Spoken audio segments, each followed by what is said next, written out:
एक reel viral हुआ था जिसमें बता रहा था कि बाबू जिम में बॉडी बनता है, कलेजा नहीं। और ये बात काफ़ी हद तक सही भी है। और आज के वीडियो का टॉपिक यही है कि हम लोग अपने फियर को ओवरकम करके और पहले से ज़्यादा करेजियस कैसे बन सकते हैं। तो इसे मैं एक स्टोरी के साथ स्टार्ट करता हूँ। एक चूहा था और वो भगवान से पूछा कि भगवान आपने मुझे चूहा क्यों बनाया। मैं बिल्ली से परेशान रहता हूँ, जब देखो तब मैं हमेशा उससे भागता रहता हूँ। तो फिर भगवान उसे बिल्ली बना देते। बिल्ली बनने के बाद वो परेशान रहता है कुत्ते से। और फिर भगवान से कहता है भगवान आप मुझे कुत्ता क्यों नहीं बनाया, मैं हमेशा कुत्ता से डरता रहता हूँ और उससे भागता रहता हूँ। फिर भगवान उसे कुत्ता बना देते। फिर वो दूसरे जानवर से डरने लगता है, शेर से डरने लगता है। तब भगवान लास्ट में उसे शेर बनाते हैं।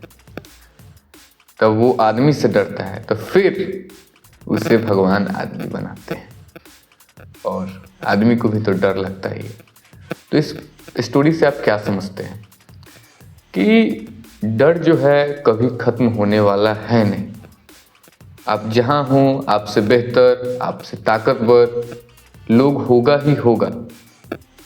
और ये माइंडसेट, विक्टिम माइंडसेट छोड़ दो कि मैं ज़्यादा प्रॉब्लम में हूँ, मेरे साथ ऐसा हुआ, मेरे पास ज़्यादा दुख बढ़ा है, मेरा प्रॉब्लम बढ़ा है।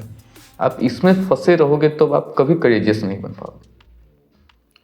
और इस स्टोरी से हमें ये सीखने को मिलती है कि करेज वो नहीं है कि जो आपका डर ख़त्म हो जाए।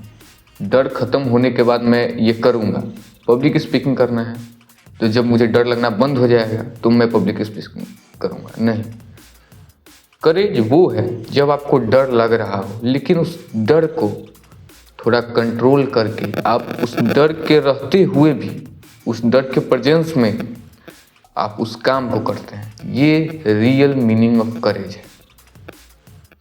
ऐसा नहीं है कि आपका पूरा फियर खत्म हो जाएगा, आप ऑटोमेटिक पेट से ही आप निडर बनोगे। और दूसरा तरीका है, पहले आपने रियल मीनिंग समझ लिया।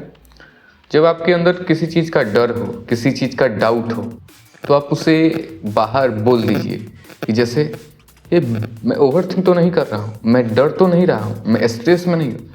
मतलब जो आपका अनकॉन्शियस फीलिंग होता है उसे आप अंदर जो चल रहा होता है कि मैं घबरा रहा हूँ, इसने मुझे ये कह दी तो मैं कह दिया तो मैं जेलस हो रहा हूँ, जब इसे बोलते हैं ना तो ये अनकॉन्शियस से कॉन्शियस माइंड में आपके आ जाता है। नंबर 2 पे आता है स्लोली एक्सपोजिंग टू फियर। मतलब आपका बड़ा फियर है तो आप उसे धीरे धीरे स्टेप वाइज, जैसे आपको ऊपर जाना है मतलब एक अच्छे लेवल पे, तो आप एक एक स्टेप चलेंगे। मतलब एक और कहानी से समझाता हूँ। एक मतलब बॉडी बिल्डर थे तो वो क्या करते थे, वो उनका एक गाय का बछड़ा था, वो छोटा था, उसे कंधा से उठाकर घर पे लाते थे। वो जैसे जैसे बड़ा होते जा रहा है वैसे वैसे रोज रोज रोज रोज उठा के लाते थे। और ये सच्ची घटना है। और वो जो बड़ा हो गया, एक बड़े जानवर में तब्दील हो गया, तब पर भी वो उठा लेते थे। ऐसा क्यों हुआ? अगर वो एक बार बड़े जानवर को उठाने की कोशिश करते तो कभी उठा पाते? नहीं। वो धीरे धीरे उनका प्रैक्टिस 6 महीना साल भर तक वो उठाते रहे। धीरे धीरे उसका वेट भी बढ़ता गया और लास्ट में जाके उस बड़े से जानवर को उठा लिए। और ये साउथ अफ्रीका के कोई रेसलर थे, मैं उनका अभी नाम नहीं जानता हूँ। उसी तरह आपको अपने किसी बड़े से फियर को छोटे छोटे स्टेप्स में करना है। जैसे मुझे पब्लिक स्पीकिंग से डर लगता था, मैं स्कूल असेंबली में बोलने से घबराता था, मैंने इसे स्टेप में तोड़ दिया। पहले मैं क्या करूं, सबसे छोटा सा काम, मैं लाइन में आगे लगना स्टार्ट हो गया जिससे मुझे लोगों का डर थोड़ा कम हुआ। फिर दूसरी स्टेप में मैं थॉट बोला जो 1 लाइन या 2 लाइन का होता है। फिर उसे और इम्प्रूव किया, 2 बार 3 बार थॉट बोला, कॉन्फिडेंस आ गया तो मैं कमांड पे गया। उसमें 20 लाइन होता है, 20-25 लाइन। उस तरह मैं अपने फियर को ओवरकम किया। इसी तरह आप स्लोली एक्सपोज करेंगे अपने फियर्स को, ब्रेक डाउन करके छोटी छोटी जीत से आप एक बड़े जीत पर जाएंगे। तो आज के लिए बस इतना ही। तो चैनल को सब्सक्राइब करना मत भूलिएगा। तो मिलते हैं नेक्स्ट वीडियो में, तब तक के लिए goodbye, love you all.